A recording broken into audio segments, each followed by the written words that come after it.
ఓం ఐం హ్రీం శ్రీం శ్రీమాత్రే నమః. ఇది అపారమైనటువంటి శక్తివంతమైన నామము. ఇంకా దీనికన్నా శక్తి ప్రసరణం ఇంక దేని వల్ల జరగదు, అంత శక్తివంతం.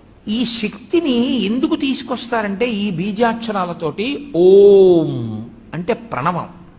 ప్రణవము మహత్వాన్ని చెప్తుంది. అసలు ఈ బ్రహ్మాండంలో నిర్గుణమైనటువంటి పరబ్రహ్మము నాదరూపంగా రావడం దగ్గర నుంచి ప్రణవం చెప్తుంది. అందుకని మహత్వశక్తికి అంతటికీ కూడా ఓంకారము ప్రతినిధి.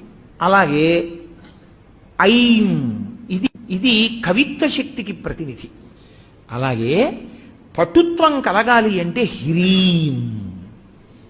అలాగే సంపదలన్నీ కలగాలి అంటే మనం చెప్పేటటువంటిది శ్రీం. ఇవి నాలుగు చెప్పి ఇవి ఎవరి వల్ల వస్తాయి? ఇవన్నీ కదలికలకి సంబంధించిన విషయాలు. ఇవన్నీ ఆదిశక్తి వలన వస్తాయి. అందుకని ఆ పరదేవతని పిలిచేటప్పుడు ఓం ఐం హ్రీం శ్రీం